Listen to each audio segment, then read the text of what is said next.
Olá, eu sou Eduardo, integrante do grupo de criação de jogos com Godot 4, e agora eu vou ensinar como fazer o efeito de knockback. Mas o que é o efeito knockback? É o efeito em que, quando o player encosta no inimigo, ele é lançado para trás. Primeiramente, a gente vai ter que alterar um pouco o script do player. Vamos vir aqui em Player, Script, lá no começo do código, vamos incluir mais 4 variáveis antes da função principal.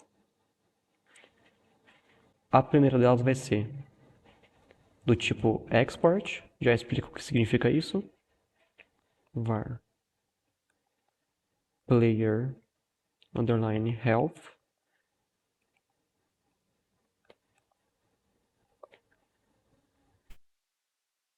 Vou colocar inicialmente como 3. Essa variável ela vai ser responsável por definir a quantidade de vida do player. E esse @export aqui serve para que a gente possa alterá-lo diretamente no nosso inspetor. Por exemplo, se eu vim aqui, clicar no player, ela já vai aparecer aqui. Ou seja, eu posso alterar o valor da vida do player a qualquer momento, sem precisar alterar diretamente no código. A segunda variável que a gente vai criar vai ser um knockback vector.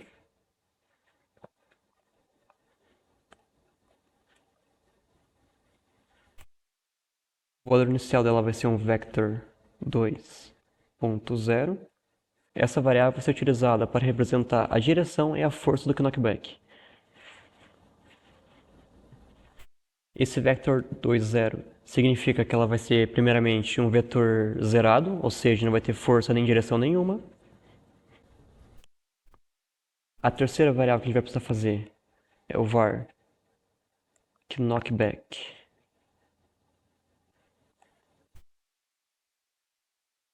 power, que vai ser responsável por definir a força do empurrão para trás quando o player atingir o inimigo. Inicialmente ela vai ser 20. E outra variável is hurted. Primeiramente ela vai ser como false. Essa variável vai servir como sinalizador para indicar se o jogador está em estado de dano. Quando o jogador for atingido, essa variável vai se tornar verdadeira, o que vai ativar o knockback e os outros efeitos relacionados ao dano. Quando esse estado terminar, ela vai voltar para falso, permitindo que o jogador consiga controlar o player normalmente. Agora a gente vai vir aqui para a função principal. Embaixo de setState and moveSlide, a gente vai fazer outra condicional aqui, que vai ser if knockback vector diferente de 0,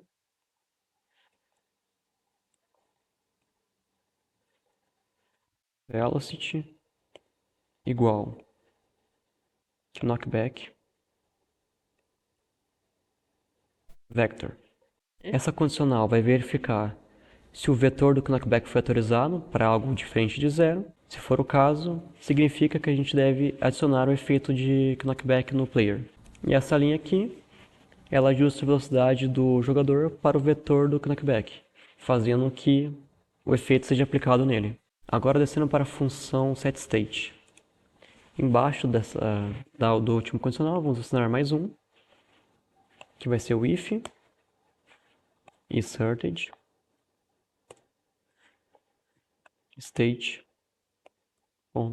igual a hurt.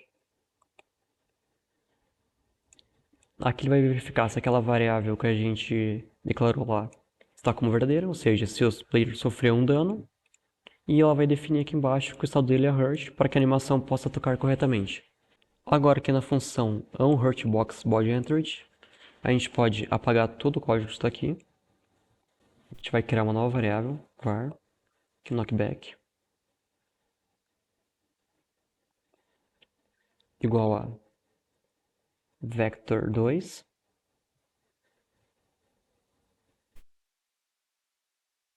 entre parênteses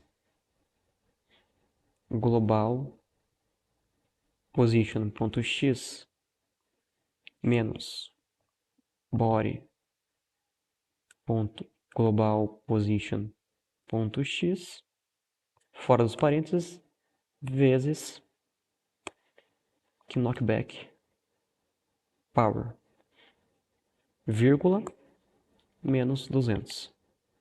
Aqui a gente está criando um vetor do knockback que vai calcular a direção horizontal com base na direção entre a posição do jogador e do corpo atingido, multiplicando pela força do knockback, fazendo que a direção do empurrão seja correta.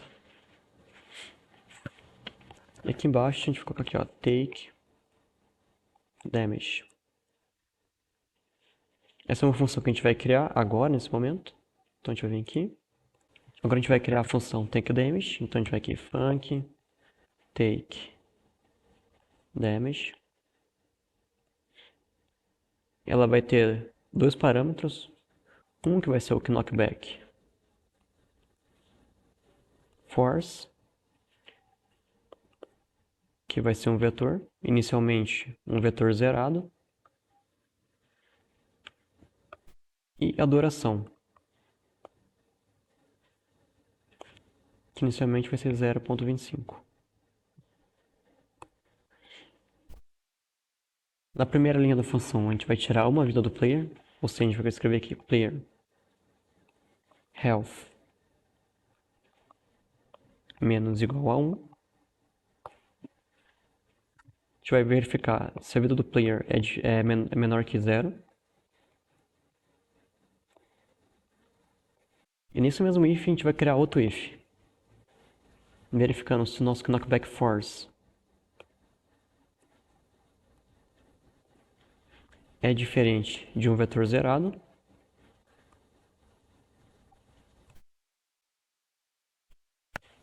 Daí que a gente vai passar que o nosso knockback vector vai ser igual ao nosso knockback force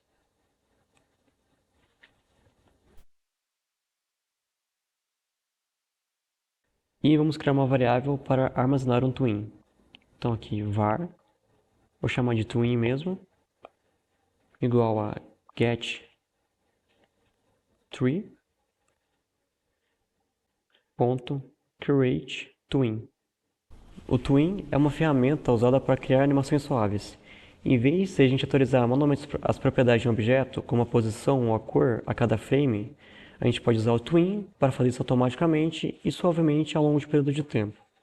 No nosso exemplo aqui, a gente quer usar o twin para mover o personagem de um ponto A para um ponto B, por causa do knockback. Então a gente vai usar o twin para fazer isso para a gente automaticamente. Então a gente vai chamar ele aqui, twin.parallel .twin property self, vírgula, entre aspas, knockback vector, vírgula, vector 2.0 e a nossa duração, no caso duration. Também vou adicionar um efeito para que o player fique vermelho ao receber dano. Então a gente vai chamar aqui o nosso Animated Sprite 2D. Animated Sprite 2D. Pronto, modulate. E vou passar aqui color, que vai ser 1, 0,0,1. A gente vai chamar o twin novamente aqui, twin.parallel.twin property. A gente vai colocar aqui o Animated Sprite 2D, modulate, color 1,1,1,1. E aqui por final também a duração. E agora eu vou explicar o que a gente está fazendo nessas três linhas de código aqui. Nessa primeira aqui, a gente está usando o twin para reverter o vetor de knockback para 0 após o tempo especificado. No caso aqui o duration, que vai ser, se não me engano, 0.25 segundos. Esse paralelo aqui serve para que a gente possa usar o mesmo twin aqui embaixo também, ou seja, ele vai fazer isso ao mesmo tempo. Aqui a gente está alterando a cor do sprite para vermelho. E essa terceira linha aqui, bastante parecida com essa aqui, a gente está fazendo que a cor do personagem volte suavemente para a cor padrão durante o 0.25. Agora a gente vai pular aqui. E fora desse segundo if aqui, a gente vai colocar aqui, ó, is heritage igual a true. Aqui embaixo a gente vai colocar await, ou seja, a gente está pedindo para o código esperar. Get tree ponto create timer 0.3 ponto timeout. Ou seja, a gente está pedindo para o código esperar 0,3 segundos antes de continuar a execução dessa função. Depois que passou esses 0,3 segundos, a gente vai colocar aqui inserted igual a false. Durante esse tempo aqui, ele não vai poder tomar dano de volta. E saindo desse if principal aqui, a gente vai fazer um else.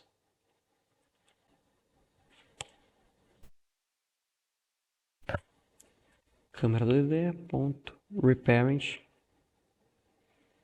ponto, get parent.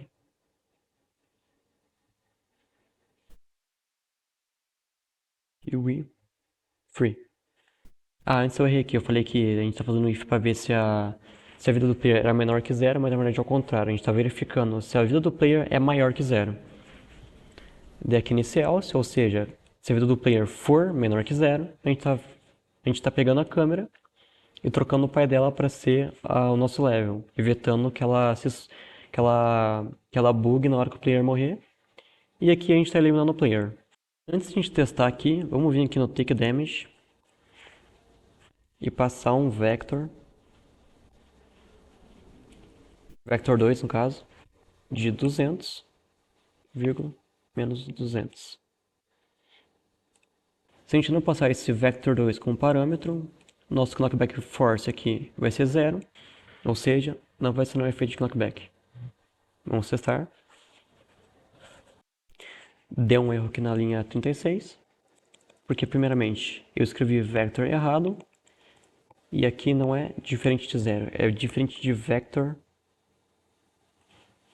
2.0. Ajustado isso, vamos rodar novamente.